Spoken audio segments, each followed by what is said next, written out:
And a very good evening, everybody, and a very warm welcome to a Lyceum night coming to you from the Paul Christian Spiritualist Church down on the south coast of the UK. We've got it's quite nice. He's actually here, not miles away. It's actually here with us in the church. Stephen Mayger. Stephen, good evening. Thanks, Laurie. You all right? Yeah, good, thanks. Good. And Stephen's here to talk tonight on the 7 principles.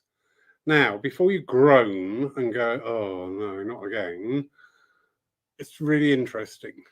All right, it's a totally different slant on things, very different from the way we're used to having these portrayed to us. So, yeah.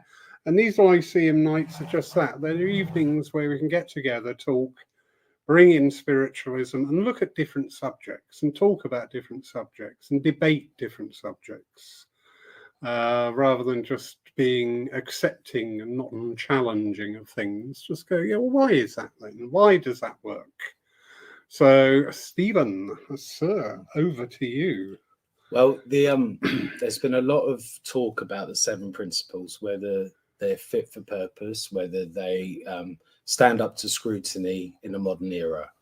And especially with the language, we are told it's language of the past, that it's not quite relevant for today. And there used to be a little bit at the bottom of the 7 principles, liberty of interpretation. And we all agreed that we should all have our own views on the 7 principles.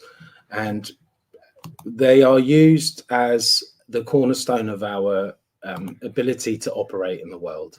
We had to have a philosophy unique to ourselves to be seen as a religion, and it's felt that they were given to us as a means to an end, and that they aren't really the deep spiritual insightful philosophy that we should be expounding to the world, that each has their own individual take and should be allowed to express themselves as individuals. And where the SNU, for instance, has its memorandum and they have these 7 principles, it's expected of a medium to be able to give an address and include one of those principles and a meaning behind it. And again, it's seen as a means to an end so that you can deliver a message in a Sunday service. And so we have a lot of demonstrations of mediumship where the philosophy and the prayer isn't quite center stage, and there's no hymns, and people are just there to get messages. And we're also told that puts bums on seats and the philosophy doesn't, even though people like to hear it and some people come just for the philosophy. It doesn't bring the movement any money in. But then you look at TED Talks and people will fly all over the world, buy a ticket, pay for a hotel, pay for a babysitter, for something that they could have watched for free live on Facebook, but they're compelled to even go and hear the person speak in person because they're so inspired by that person. And we simply don't have that in spiritualism. And we don't have that because people have been so blinkered by the mediumship that they haven't looked at the philosophy, and it's sat stagnant for a long time. Madame Blavatsky was a founding member of the Theosophy Society and a big critic of spiritualism. Emma Hardinge Britten was also a founding member of that society, but they parted company over their views on mediumship, and Emma Hardinge Britten became the mother of spiritualism, and she focused on it, leaving theosophy to go off in its own direction. Now, spiritualism is the practice of mediumship.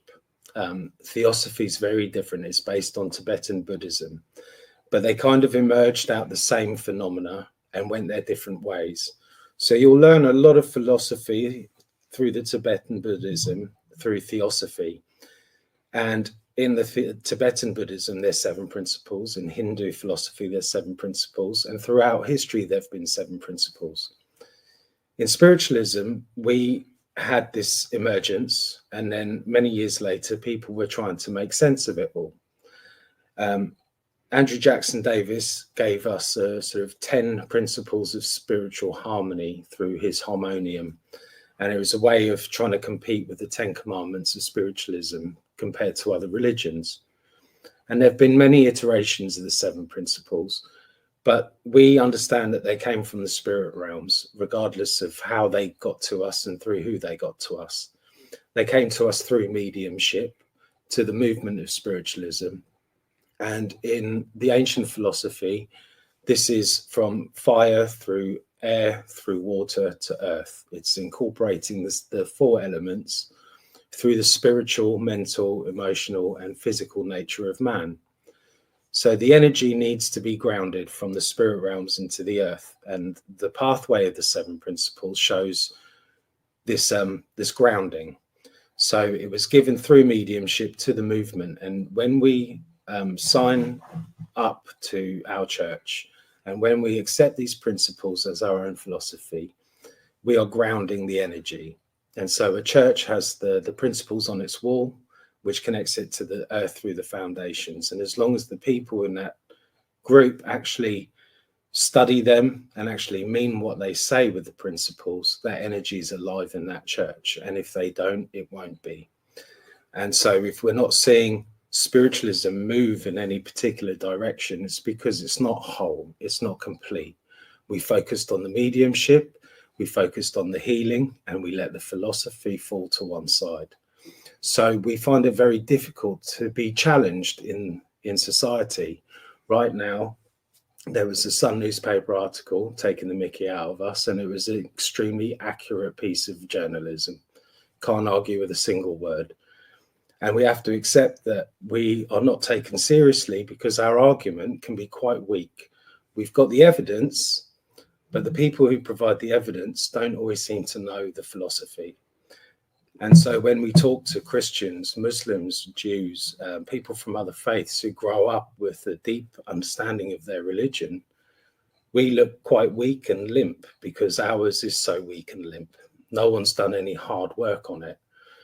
And I found a pattern in the seven principles based on the language itself. And it's such an obvious pattern that I wonder why no one's ever noticed it. The amount of great minds that used to be in spiritualism overlooked it because arguably they were more focused on the mediumship. And the seven principles was just a means to an end for so many people. But for me, if the seven principles were something I was going to sign up to, I had to scrutinize them to the nth degree. I had to challenge every single word, look it up in the dictionary if I had to, and try to find a better argument. And I can safely say, having scrutinized them for many years, they've held up to that scrutiny and they've actually added to my understanding. Because once I started scrutinizing them, I saw a pattern. When I put that pattern against other places I'd seen that pattern, I saw correspondence between our seven principles, the spiritualism, and the Hermetic tradition of ancient Egypt and the Greco-Roman liberal arts. In fact, what I was seeing was the exact same energy expressing itself in a different era through human beings. And it appears to be the way the human being expresses itself. And it reveals itself through the seven principles. And the more I looked at them, the more it felt like Mother Nature was screaming these seven principles at us. And when we look at the pathway, like I said, that the seven principles followed, it came from spirit, through our mind, through mental mediumship, through our emotions, so that we could feel spirit and express it. And we have to put it into words. We have to ground the energy by letting it out into the world. Otherwise, it becomes stagnant. And energy has to flow a certain way. There's a thermodynamics. So when you look at the thermodynamics of the seven principles and you draw it down out in a template, it's the same template as when you put it against these other seven philosophies. And that's what I want to show this evening, because it will give us an understanding that we're not building our philosophy on nothing, that through every opportunity, as the seven principles were given to us, either through Robert Dale Owen and Emma Hardinge Britten, as they said, then to the movement of spiritualism. And one of the best sources of this is the University of Spiritualism by Harry Boddington. And in it, it says that solicitors were involved in the forming of the union, and they suggested separating a couple of well, one principle into two. So 6 became 7. And I see that not one person is responsible for the 7 principles. At every opportunity, people have been inspired by the spirit world to alter the language, to finalize it the way it was given. And for us to end up with this formula that can be so easily transferred over time to very, very profound philosophies, I personally see the guiding hand of spirit in the 7 principles, giving us something that can stand the test of time.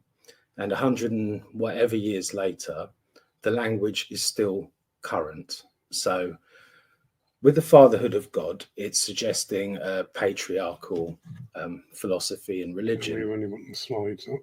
Okay, yeah. If you bring up, I think the first one, this is the template I'm talking about. And we all recognize the Kundalini, the 2 serpents around the central column, with the chakras on one side and the musical notes on the other.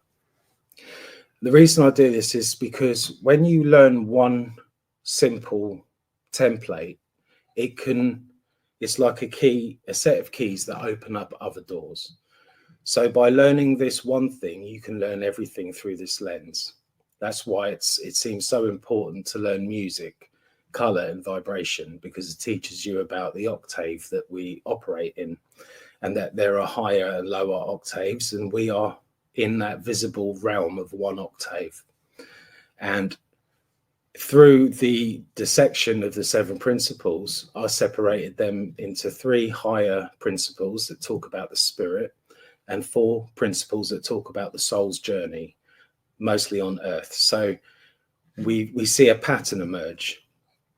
And so if we look at the next slide, it shows you this pathway of the 7 principles, how it's come from the spirit world, fire, through mental mediumship, which is air, then to the movement of spiritualism represented by water, which is emotions.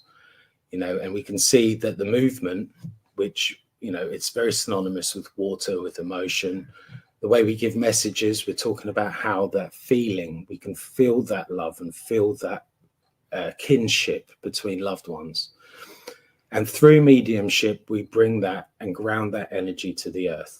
Through the 7 principles, through actually studying them, meaning them and speaking about them, and in inspiring other people with them, we ground that energy. And all mediumship, all healing, and all philosophy follows the same pattern of energy. So as an exercise, I like to sit down and draw things, even if it's not always the best drawing. It helps me in my mind understand what I've been talking about. And I think in the SNU especially, a lot of work has gone into building up very good courses that teach mediumship, that teach the mechanics of mediumship. But through the philosophy, we can learn so much more. Through these 7 principles, through learning the ancient wisdom and uniting them together, we can open up a whole new world. So that's kind of what I'm leading to with the next slide. Next slide, please. So when I saw this pattern that gave me a triangle and a square, it came from the language of the 7 principles. So the fatherhood of God, like I said, is it's seen as this paternal energy, but we're pretty sure God's not just a man. It's a feminine movement. These principles were given through a lady, and anyone who's been involved in spiritualism knows it's definitely not a patriarchal religion, even if the top job goes to a man more often than a woman. I think even those men would agree that it's a very feminine movement, and mediumship is very feminine. So why on earth did the spirit world give us this language? I think we have to do a little bit of thinking, and God doesn't speak to people who don't think. So we have to find where else the fatherhood of God is mentioned in the world.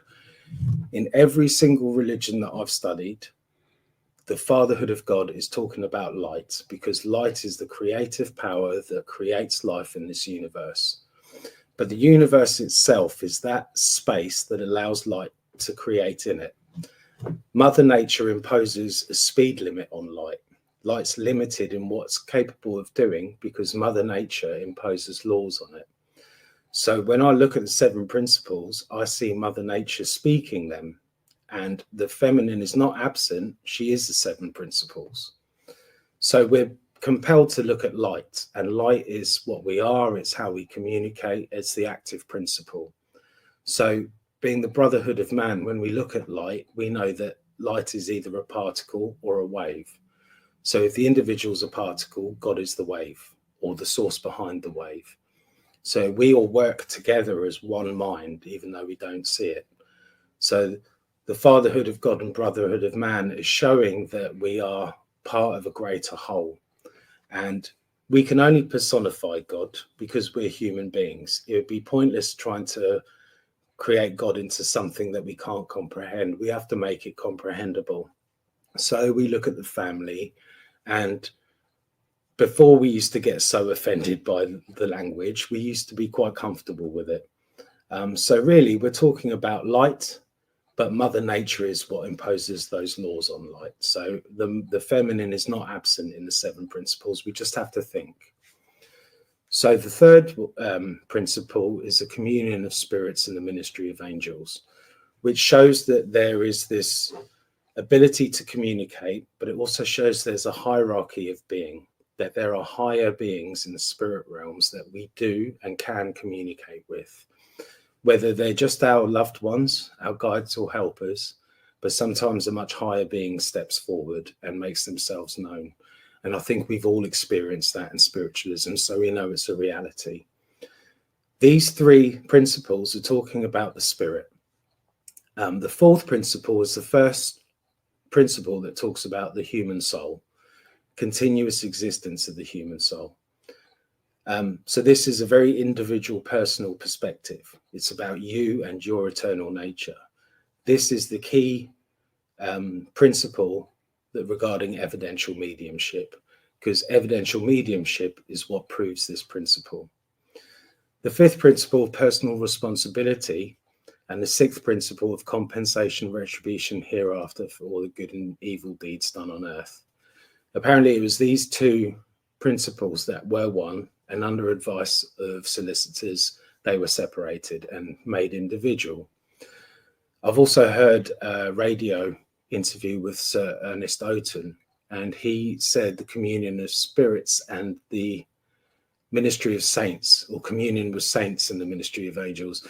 There's different people have said things in different ways, and so when you get to the 6th principle, you've got compensation and retribution, 2 words that seem archaic. So I decided to get my dictionary out and look up to find if there's any other words I could use in a more modern context. And I didn't really feel any words jump out at me. But I looked up the word compensation and the word retribution, and there were 2 words that came up under both searches.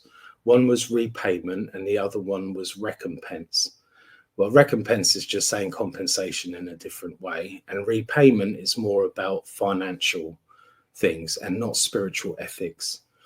So that 6th principle, regardless of how archaic the language seems, it actually stands up to modern scrutiny. There's no word that supersedes it, and it says exactly what it means. And the 7th principle talks about the eternal progress open to every human soul.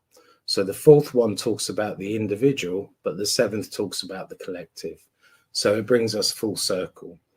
And when I sort of separated them by these 4 principles of the soul and the 3 principles of the spirit, I'd seen this pattern before in the liberal arts of ancient Greece. And much like the principles of spiritualism, these were an attempt by a later generation to look back retrospectively on the culture of the ancient Romans and Greeks and sum it up. And what they did is this was all to do with the printing press. So they were looking retrospectively, and they ordered these 7 liberal arts into the trivium and the quadrivium. The trivium is the 3-fold path of critical thinking: grammar, logic, and rhetoric. Probably easier to understand as input, process, output, which is much like mediumship. We know that we take in this inspiration from the spirit world. We've got to use our logical mind to understand what we're seeing and put it into words. And then we use rhetoric to express ourselves. So that shows how mediumship works through the heavens, as it were. And then number is continuous. It shows that everything's eternal because number's eternal. Number shows the possibility of eternity, both above and below zero and above and below the decimal point.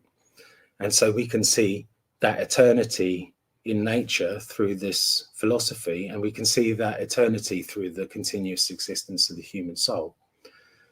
Geometry, it's about your relationship with the space around you. So that fits perfectly with personal responsibility. Compensation, retribution, cause and effect, it fits perfectly with music, you know, the highs and lows of life, the comedy, the tragedy. And the seventh principle, well, this comes along with astronomy and gender, which is a bit odd because it doesn't unite perfectly, but I thought it was quite appropriate that when you look at the seventh principle of ancient Egypt, it brings us back to this topic of gender, fatherhood of God. And I think in England, the English language is wonderful for a lot of technical things. There's a reason why, apart from the British Empire, there's a reason why English is so well used today, because it's very expressive. It's great for very precise things because it's an amalgamation of a lot of languages, but it doesn't carry gender with it. So it's a bit of an obscure subject to English speaking people. But in Latin language, he and she is in everything. So the chair I'm sitting in would be seen as feminine because it's passive, but the person who made the chair is seen as the active principle. So a carpenter would be la charpentière, if I said that right, and the chair is la chaise, meaning it's feminine, and the carpenter's masculine. Doesn't matter if that carpenter was a man or a woman. Doesn't matter if the chair belongs to a man or a woman. That gender is talking about equality, and it's the quality of being passive or active.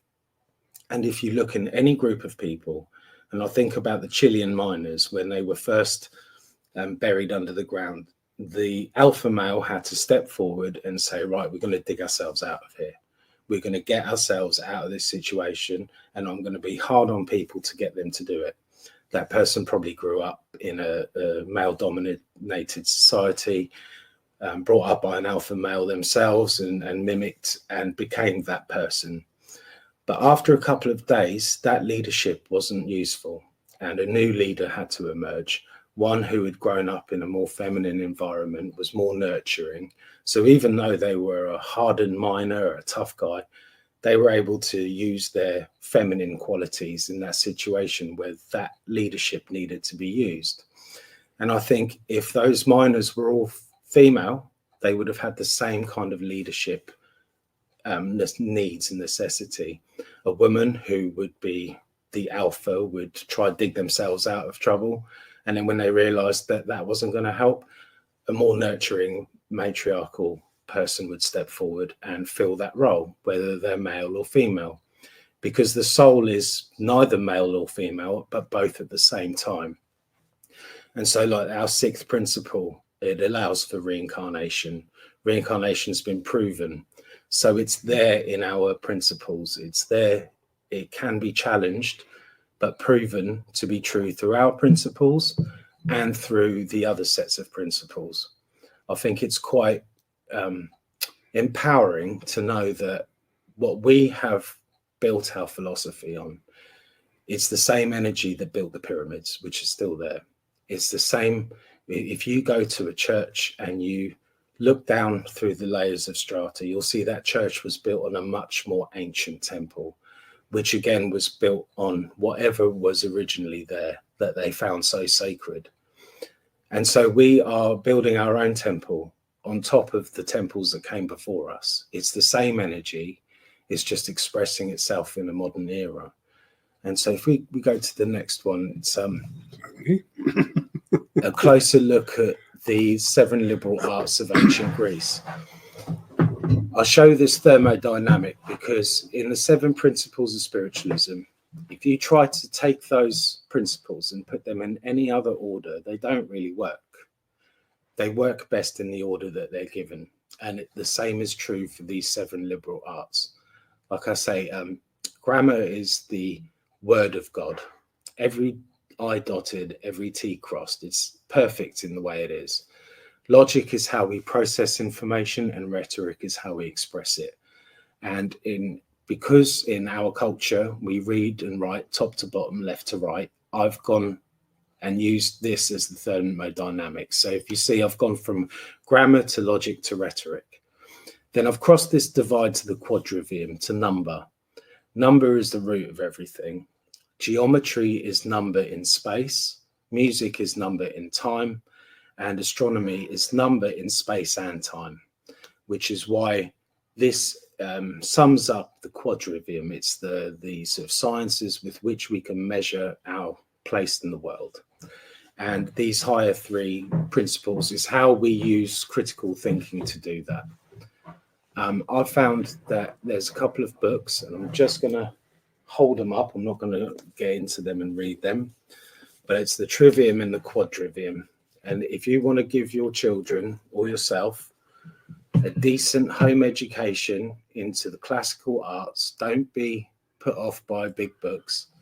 They are fantastic. And if you got any children that need home education, even if they are going to school, give them these books. It'll be the best money you ever spent, because they'll teach you how to think. A lot of our schools are factories for factory workers, and this is the kind of education that we all deserve. You know, we leave elementary school devoid of any real knowledge of the elements, and we carry on like that. And that's why people find it so hard to think and critically analyze things like the 7 principles, because we're not taught how to do it.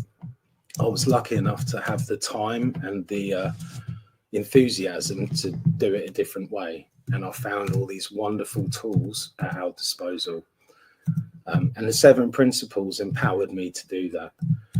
Now, the same way the Greeks retrospectively looked at, we looked at the Greeks retrospectively, they looked at the ancient Egyptians retrospectively. And there was a figure called Hermes Trismegistus. In the Egyptians called him Thoth or Tahuti, Thoth the Atlantean, and the Romans called him Mercury. It seems to be the same person, and the Druids called him Merlin. And this person was supposed to have given us the tarot, Kabbalah, and the Tree of Life, and founded the Egyptian civilization from a very high state of being, and all it did from then on was become less refined. So it started off at this very, very high state of understanding, and it's degraded ever since. These Hermetic principles are found on a piece of stone called the Emerald Tablet, which is a real artifact.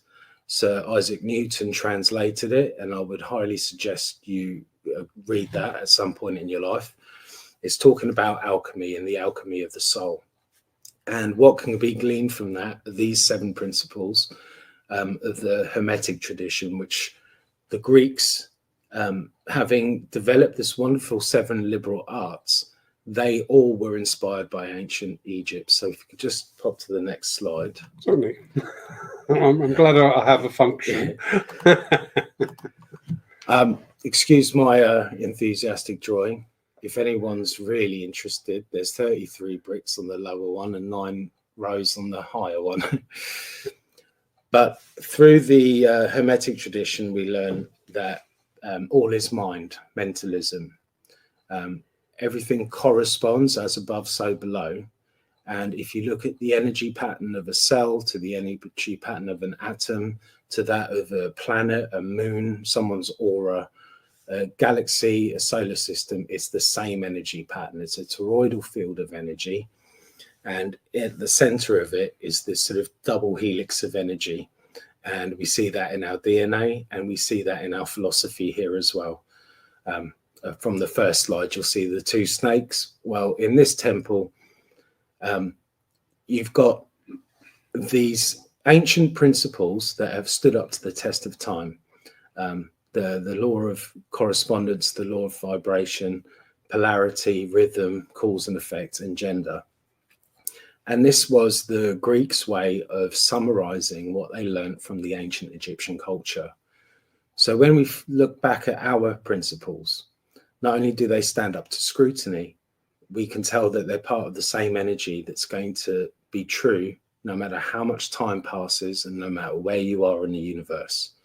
These 7 principles are eternal, and they are part of the structure that Mother Nature has put into place that makes what we do natural and possible. So anyone who says that mediumship is unnatural, or that anything that the human being does is unnatural, isn't looking at the bigger picture. You know, it's very easy for us to get into the mentality that we're killing the earth and that the earth is this poor little victim that we are abusing and raping. But anyone who cares to actually listen to Mother Nature, she'll tell you that she knows exactly who we are and what we're doing, that she knows exactly where we're going, and she's facilitated everything consciously and with love. So I'll listen to the news and then I'll listen to her, and she gives me a very different story. And the way I see it is our principles on our walls are screaming these principles at us, and it's the mother who's speaking. We should just pay a little bit more attention. Spiritualism has been blinkered through trying to teach mediumship because that's what people want. They want to be able to do what they see mediums do.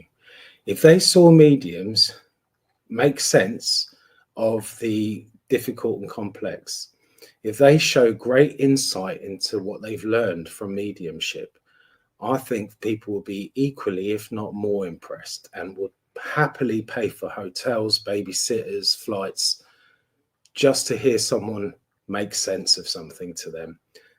They don't have to get a message from the spirit world. They've got a message from their own revelation, and all you can do is give them the tools. But if no one's doing this work on the 7 principles, then no one's going to come up with anything new or see anything different. And I was kind of expecting to end up with my own interpretation. But what I ended up with was a university degree in the classical arts, just no one gave me a certificate. And I learned a hell of a lot about the culture that came to Egypt how many tens of thousands of years ago with such a high understanding. So it gives me confidence that whatever we're going through in spiritualism, our principles are founded and grounded on the same energy. So even though you don't have to go and do a deep intellectual dive into it yourself, I'd like you to see that there is real value in the principles. We definitely shouldn't be getting rid of them. If anything, we could do with being a little bit more dogmatic. I know that's a word people don't like, but other cultures and other religions seem to really care what their philosophy is. Whether they're right or wrong, they mean it. And I'm not seeing that on the platforms in spiritualism. So that's why people aren't inspired by the philosophy in spiritualism. They've got no one to look up to. But saying that is being quite harsh, because I can think of at least 20 mediums that have inspired me with their philosophy. You know, I mean, you could probably think of more. Elaine Bevan, Mark Stone, just so many. Richard Sue Hayes at the Temple. I've got plenty of inspiration, so I can be a little bit harsh saying that no one's doing this work. But maybe it took someone as mediocre as me to see it. Do you know what I mean? Yeah. But then with the philosophy, it's a very subjective thing. Yeah. I've sat and listened to amazing philosophers and just sat there going, all right, I need 2 days to just get my head back together now after what you just said. Yeah. And other people go out going, well, what was all that about? What a load of nonsense. It's a very difficult field, but, you know, you just need us to be more accepting that if it's not for us, then it's not for us. It's really easy. Just leave it alone. I think why pick at it? What I see with this is the way the human soul expresses itself. It's only a map. This is just a map. And you can have a map. And I was on a holiday and I was looking at the map and I was looking for the shortest route to the nearest pub. and there was a river nearby, but it was May and it was quite dry. So I was taking a real chance that I could at least hop across this river if there wasn't a bridge. So I took a chance. Even though the map said the river was there, I found a little footbridge that wasn't on the map, and the water level had lowered just enough that the footbridge was exposed. Had I gone a week before, I would have got wet. Had I gone a week later, it would have been dried up. So the map isn't the territory. So your experience is going to be individual to you. So I can give you this map and you can go and explore the same map and you will have a very different experience than mine, but the map will still be useful because it's a well-trodden pathway. It's not up for debate or discussion because it's fundamental. It's how we are. This isn't my opinion. This is just the revelation of the truth as it is. And how we express ourselves can be in any manner, shape or form, but we do it through these 7 principles. And I just want to give an example. I was sitting there thinking, am I onto something, or am I, can I really say that that's how we operate? And this little song came into my head. Sing a song of sixpence, a pocket full of rye, 4 and 20 blackbirds baked in a pie. When the pie was open, the birds began to sing. Wasn't that a dainty dish to set before the king? So what I thought, it was a piece of grammar and it's talking about the sun, which is astronomy. If I look at it logically, it's rhetorical. The number 6 means something. And when you look, it's about rye bread, it's agriculture. And if you plant your rye by the 6th month, it will be ready for the harvest. So as a way of passing on this agricultural wisdom. Pie, no one eats blackbird pie. 4 and 20 is the old way of saying 24. So we're talking about time, we're talking about agriculture, and it's using music, geometry, pi, number, and astronomy, logic and rhetoric.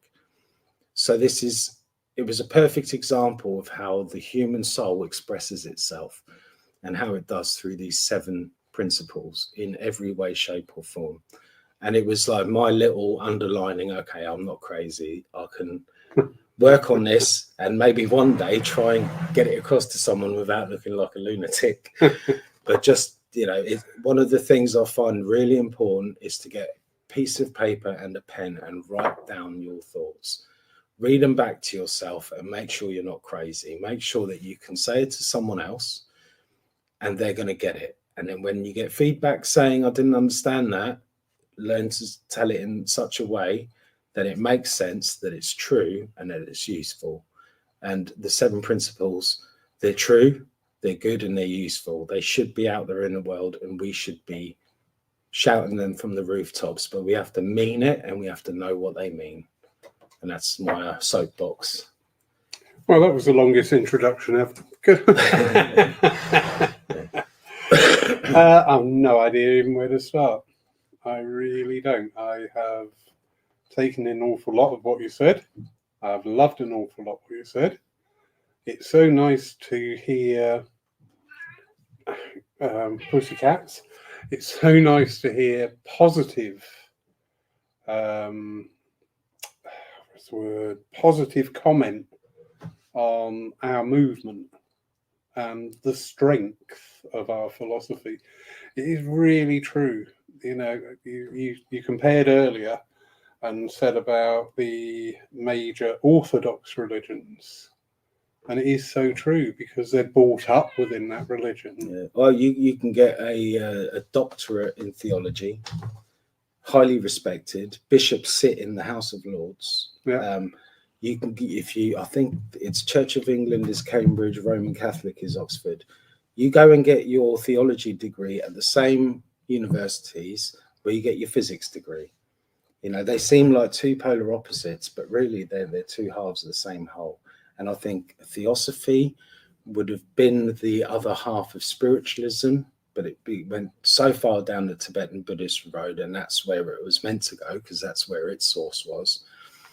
But through those 2 understandings, I synthesized them, and it's a shame that I had to do that because spiritualism was lacking in this deeper philosophy. this deeper understanding of ourselves and what mediumship actually means. And with both the ancient Hermetic philosophy and the seven liberal arts, I see the exact same argument. You can explain mediumship so well using those seven liberal arts.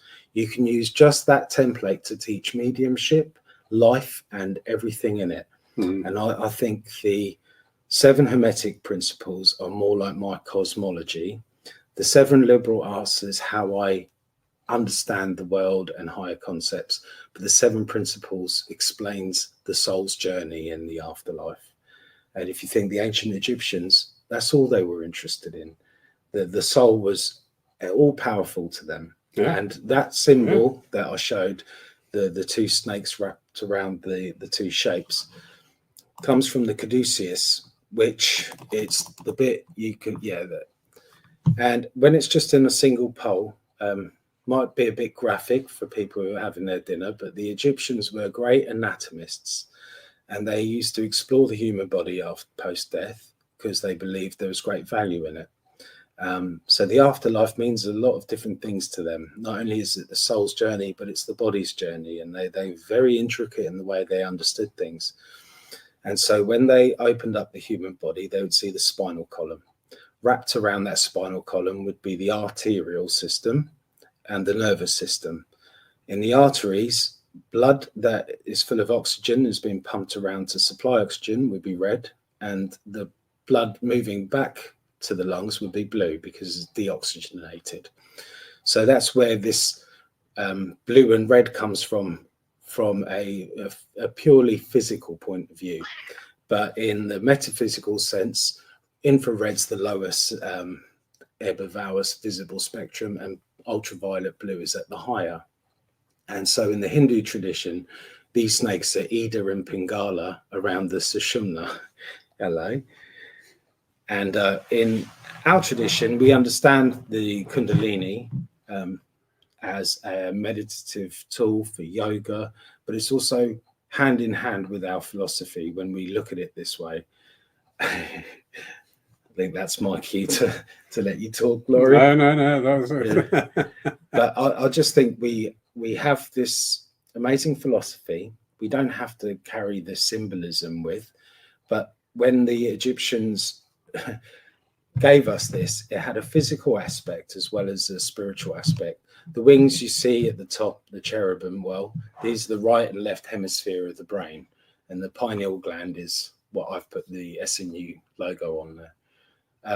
And so you would see laid out on the floor the spinal column with these two sets of spirals around the nervous system and the arterial system.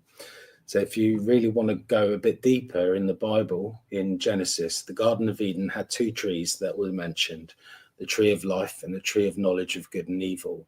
Well, the tree of life is your arterial system, and it's the blood is how spirit seems to move around the body, and the nervous system, which is the tree of knowledge of good and evil. You know if something's hot or cold, rough or smooth, light or dark, through that system. So maybe if our priests interpreted it correctly to us, we'd probably listen to them a little bit more, but their hands were probably tied, and some of them probably didn't even realize that. But that's where we get this language from in the Bible.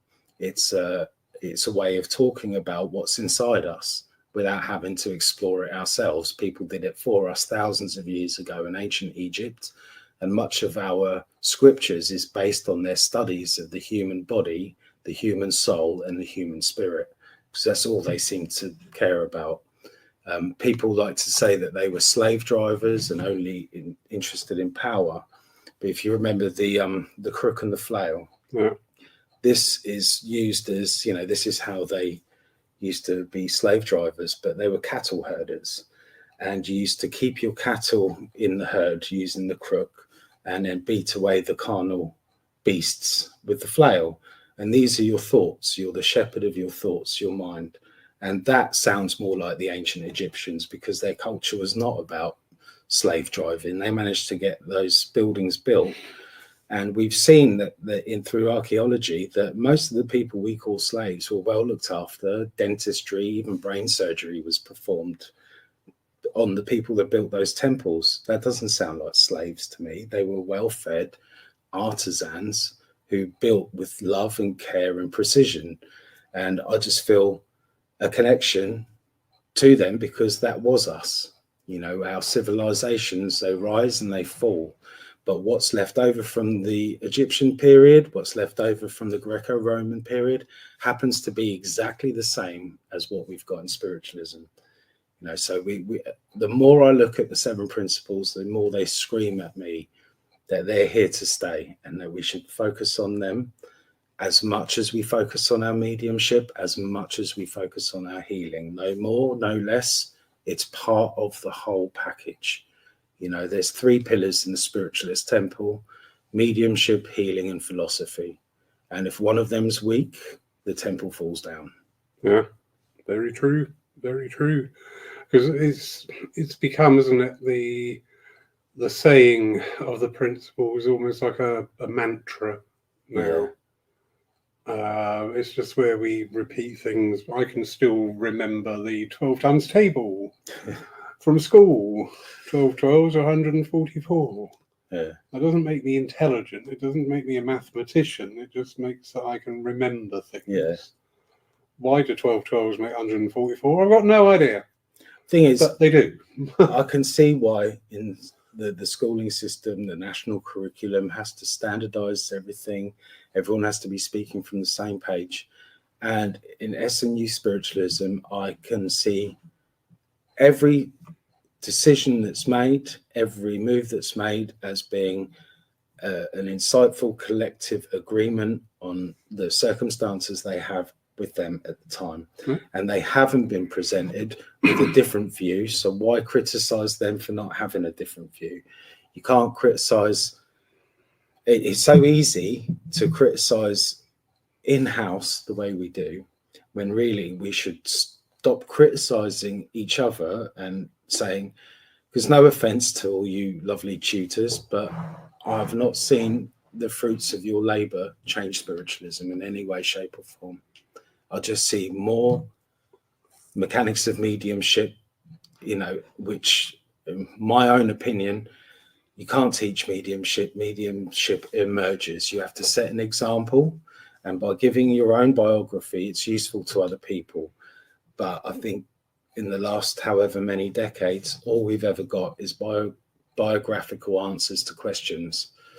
People just want to give their version of events, their life story, because that's all they've got to go on. Because despite the fact that when you join someone like the SNU, you get given a book, The Philosophy of Spiritualism, you could argue that it doesn't go into a lot of great depth. But then I'm hearing people speaking on the platform and they haven't even read that book, because you can hear it in their lack of understanding of the 7 principles. And, you know, people say, when you talk about the 7 principles as the philosophy of spiritualism, they tend to say, well, I don't think it's the philosophy of spiritualism. I just think it's there as a means to an end. And having done the work I have on it, I cringe and have to walk away and bite my tongue, because otherwise I have to spend an hour and a half taking them through all my slides and trying to show them, you know, looking crazy at the same time.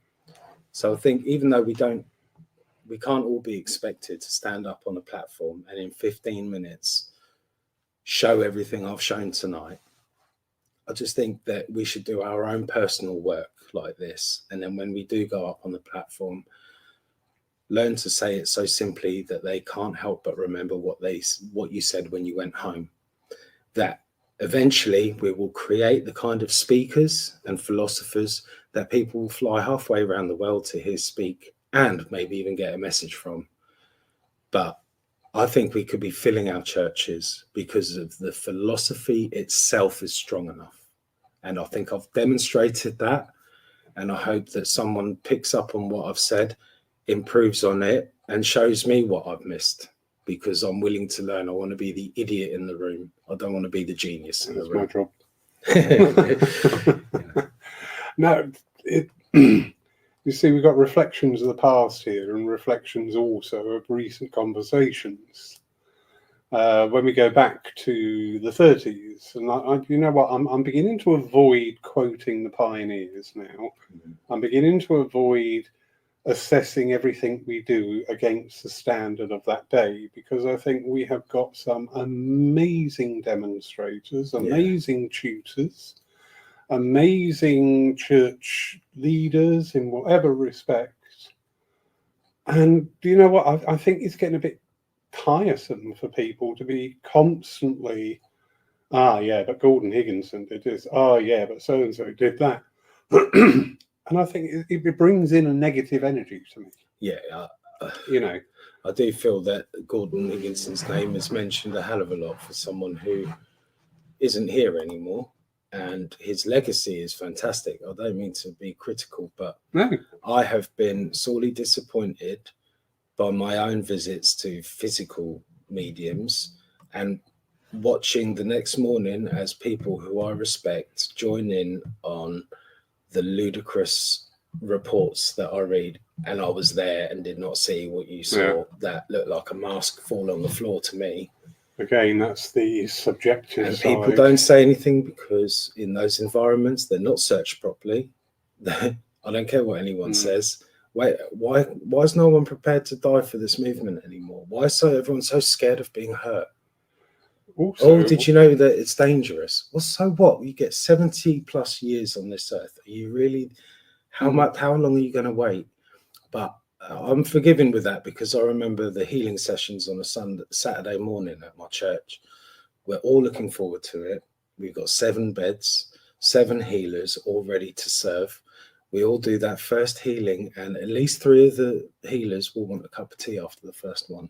We're only open for an hour and a half. We've been waiting all week for this thing that we see as our life purpose. And after the first healing's over, it's like, oh, I want a cup of tea and a chat now. When there's another 10 people to give healing to, and you've only got an hour and a half. But going back to, you mentioned there the physical mediumship, I got a little bit berated by posting a comment and saying, actually, people who attend these seances are just as much to blame. Yeah. And that was not the popular opinion. Well, I stopped going because I couldn't hold my peace. Yeah. And I'd end up offending friends of mine. So do we have that? Do we append that need to believe that we saw that? Yeah. What is firing that? The problem, I think, is it's made worse by people who do actually study the past, because we see this incredible, unmistakable mediumship. But then when we go to experience it ourselves and see the way in which intelligent, scientifically minded people are willing to overlook massive flaws in the seance, and they have the rules of seances on the walls of some of their establishments and don't follow them. I've yet to grasp in my mind what being flicked with water does to prove spiritualism. Hula hoops flying around the air, glow in the dark hands appearing out the curtain. It's just, sorry, we look foolish. But you can extend that onto our platforms and our centres. Yeah. You know, who is it? I know I keep quoting this lady because there's just something about Jean Bassett. I never met her. Everything I've read of hers, everything I've seen of hers, I just think, do you know what? I really like you. Yeah. I really feel a resonance there. And she said, turn of the century. Makes it sound old now, doesn't it? The turn of the century. Where are these people gone that used to fill the halls? She said they haven't gone anywhere, but we stopped giving them something to listen to. I think we moved into so powerful. We moved into the world of biographies. Yeah. People stopped writing books on spiritualism, and they could only write from their own perspective, give their own biography. And I think that we got to be forgiving, because that's how the energy went. And try as we might, the same as physical mediumship. It used to be abundant, now it's extremely rare. Trance used to be abundant and it used to be evidential. I've yet to see an evidential trance medium give the voice of a loved one in their own voice, accent, language. that very topic Yeah. has been spoken about in our group online this week. Yeah, I mean, I do it myself. Exactly what you just said. And I think my guides speak very well through me, but until I hear some real evidence, when my guide gave a poorer demonstration of mediumship than I'm capable of, when it's supposed to be a closer connection, I had to be honest with myself. I hope everyone's listening and pull back from it because it wasn't evidential. And I think a lot of us, that form of mediumship seems very sacred and holy, but it is also pointless if it doesn't demonstrate evidence. We've got to see what is spiritualism and what is fit for the circle, but not the platform. One of the things I'm seeing in up and coming mediums and in circles is this distrust in yourself. I say to my circle, if it's a brother, say it's a brother. Yeah. Not, oh, there's a chap here, could be your brother, it might be your nephew, it could have been the bloke next door, you might have seen him on a bike one day, Stop covering your ass. Guilty as charged. Confidence, isn't it? Yeah. Don't cover your ass anymore with your mediumship. Say what you see. And do you know what? If the sitter says no, guess what? You still walk out alive at the end of the session.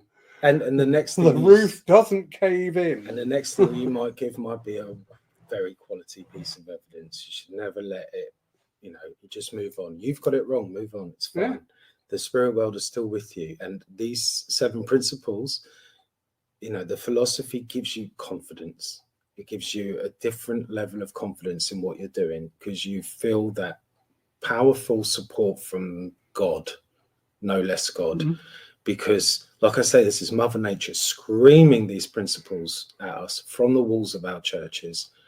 We've just got to turn those blinkers around and see the philosophy, the healing, and the mediumship together as one. Otherwise, what's the point? Why are the spirit world communicating with us if it's not to point us in the direction?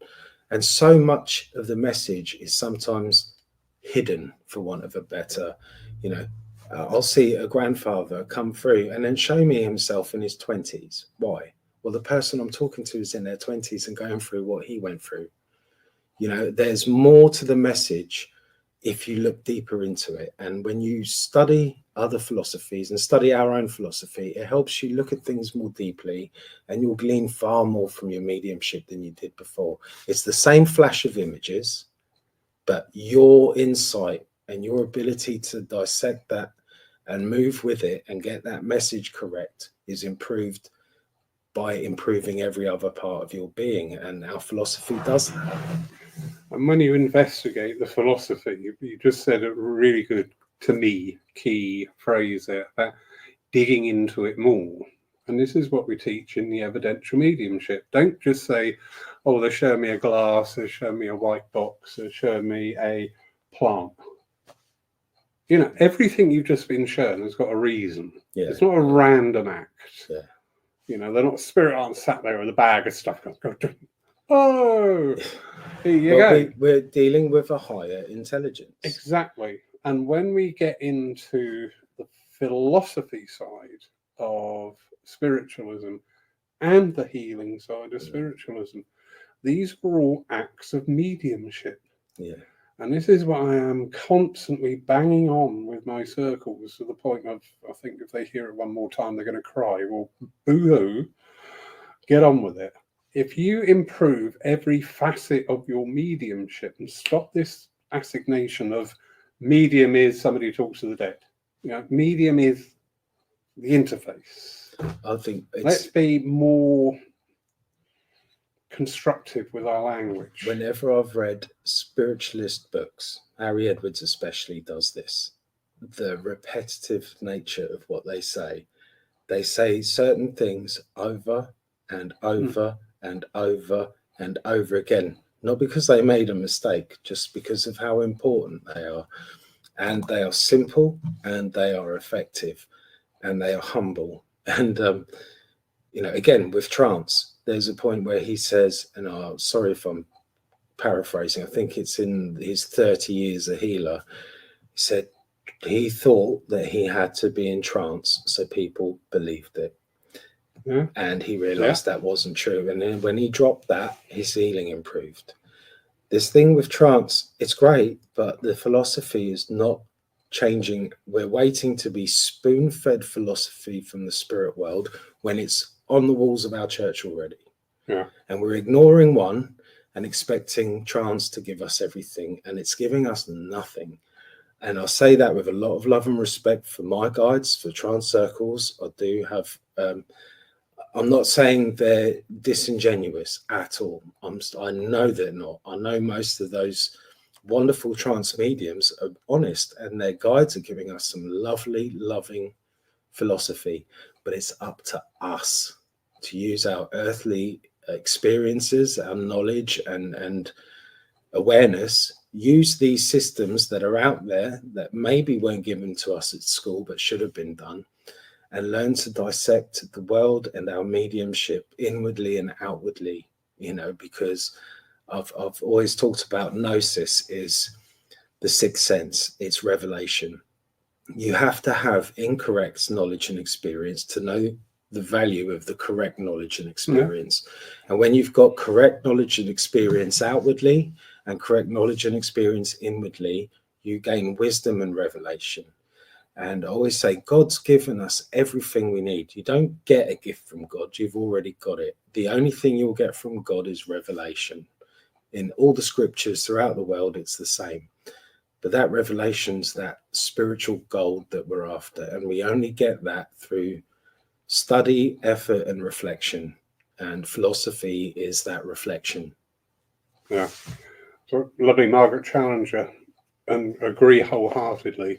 In a demonstration, the philosophy address the whole congregation as opposed to individual communication.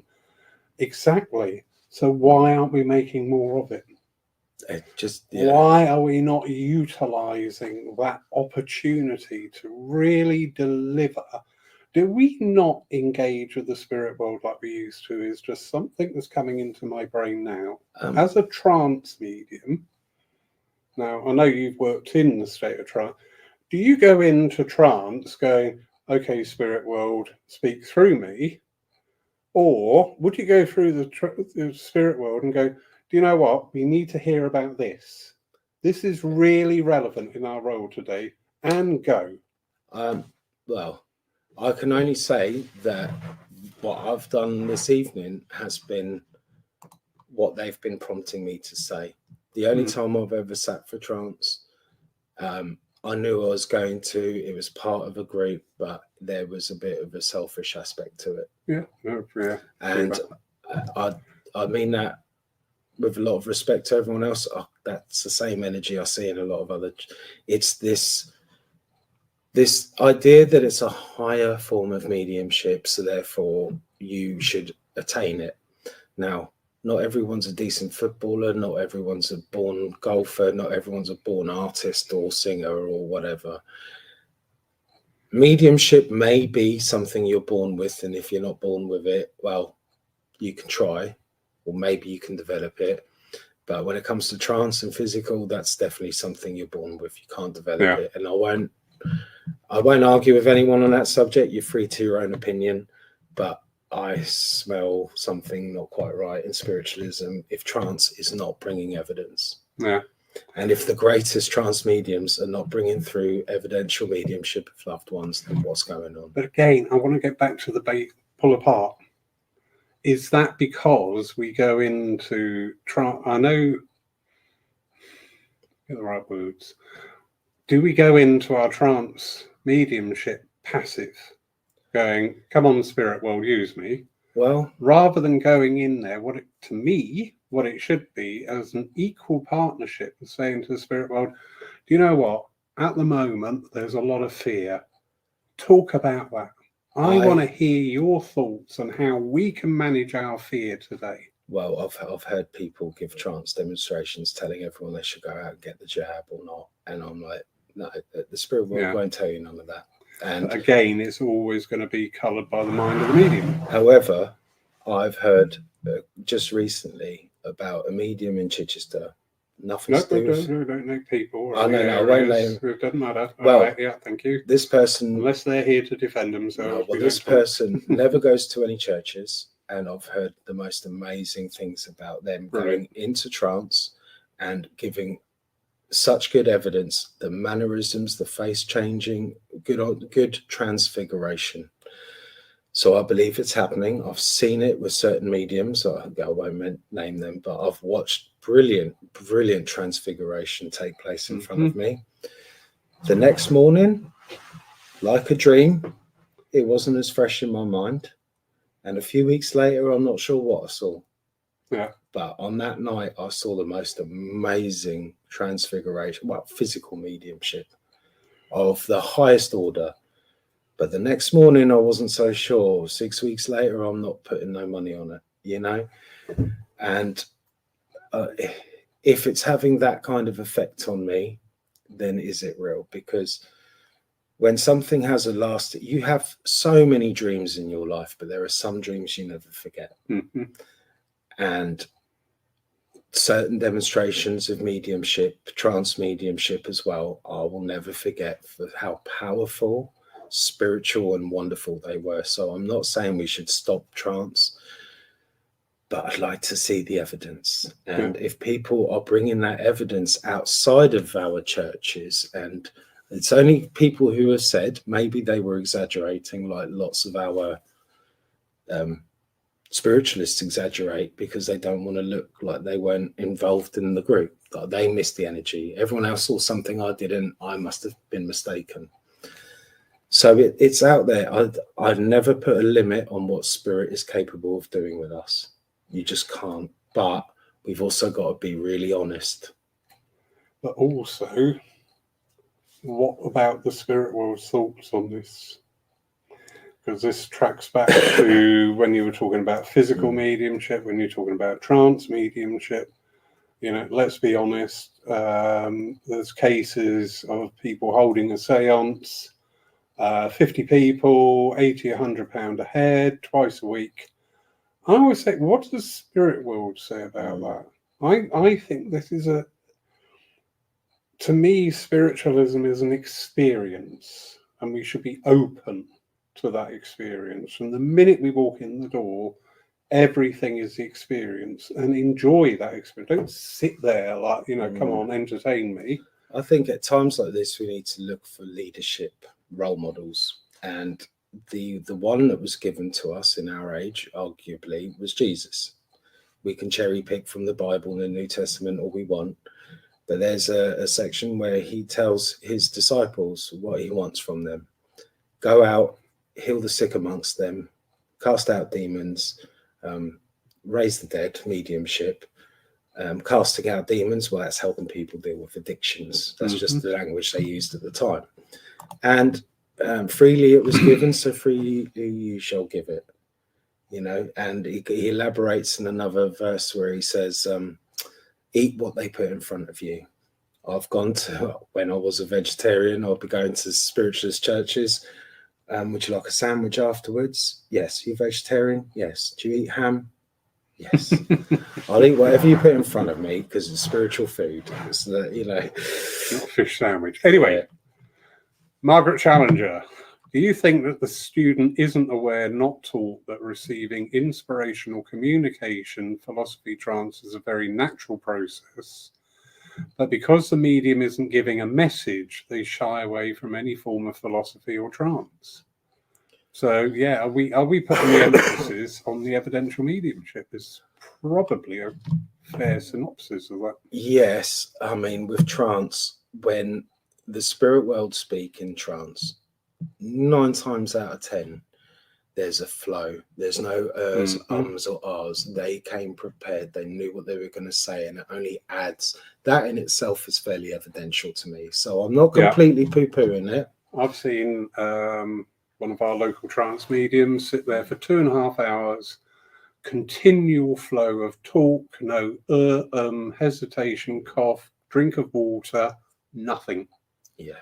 And their timing just is a pure flow. And I'm like, do you know what? That is evidential in itself. Yeah. The Because value you of the can't do philosophy, that. the loving nature of it, it's all positive. So anyway, do you want to get back to Margaret's Yeah. question here and stop going rambling off on your track? I think that the student isn't aware because they're not taught, and they need that leadership. They need to see someone demonstrate it. They need someone to show them, to initiate their thought, and then they need good guidance, but not just from their church, but from themselves. Learn these very basic, simple input, process, output. How are you taking in the information? What are you gleaning from it? Because someone can tell you something completely unaware, but you've gained more out of what they said than they have. The student is supposed to surpass the teacher, and we haven't seen that in over 50 years in spiritualism. Yeah. Sorry to say it like that, but it's true. There's some wonderful, wonderful teachers out there.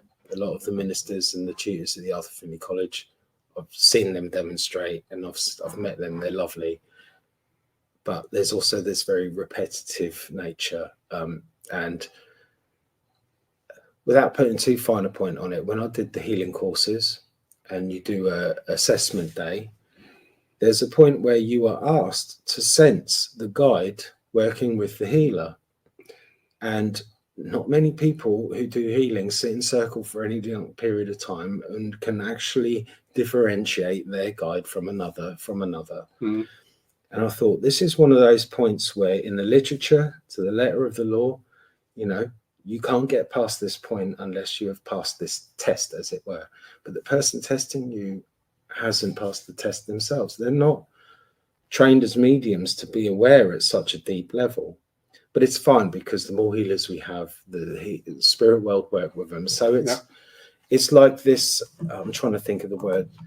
It's something that was introduced as an instrument to ensure only, pure healers got through the system, in a sense. And maybe it was a little bit harsh, and it was left over from a time when people used to see things in that way. But I thought it was interesting because, if you've got through the 2-year course and you've done all the homework and everything, you're obviously serious about it and would make a good healer. You've got that compassion in you. Even if you started the course with other intentions, hoping that certificate would help boost your profile, raise your fee, the process humbles people and it brings them into alignment with the truth. And I've seen more people humbled by doing the courses than I've seen them go the other way. Yeah, and it's the same with circles and development. And bringing in an aspect all the time, and the same lines being used all the time. This is conditioning your soul. This will bring about change. This will bring about change within you and those around you. We had a lovely medium down this way, bless her, she's gone back home. And she was married 5 times. We used to joke she must like cake. But she said, I just grew out of people. And I went, I'm on at least life number 7, if not 9. And it does. And this is part of the journey. That you will change, you will evolve, and those around you may not. So that's something you're going to have to deal with. And again, that is part of the evolution of your soul, managing your evolution. I just think, if there's a point to us incarnating onto Earth, is to have relationships, because that's all that's left. That's what mediumship's about. You don't get a tally of all the money you made. You get a tally of all the friends you made, the loved ones you made, the memories you made. And, this philosophy is something that helps you understand that and integrate it. It's not the be all and end all, but I think for us as a religion, whether this came directly from Robert Dale Owen or whether it came from the mind of Emma Hardinge Britten herself, she was by far the greatest mind that's ever graced spiritualism. And even if it only came from her mind was heavily connected to the spirit world and a great mind. And we were left with these principles that, like I say, you don't have to be dogmatic, but it would help if you were with these, because you could go on an adventure, a soul's journey of enlightenment. I left school with nothing, and now I can understand the trivium and quadrivium back to front. And still, every time I open a page, I learn something new. Yeah. It humbles you, and it shows you how little you can possibly know, but how much capacity you have for learning. And it opens up more and more the more you look at them. And if you only study these 7 principles of spiritualism on their own, because of the nature of learning one thing, you can learn everything through that lens. So they're valuable just on their own. But when they open up these other philosophies, your mind can learn so much, and you can explain things to kids. Like I say, the student is supposed to excel the master. They can only do that if you share what you know, and what you know has to be worth sharing. And I think a lot of people, when all said and done, they haven't had the 10 years that I had to spend every waking hour thinking about this stuff. They were busy doing things I didn't have to worry about. Anyway, yeah. Stephen, thank you for coming all the way from Portsmouth just to be with us tonight. We have tried to get together in the past, and the great internet god said no. Gremlins, yeah. I'm not very capable, so your steady hand on the tech is much appreciated. Nope, pleasure. Thank you for coming.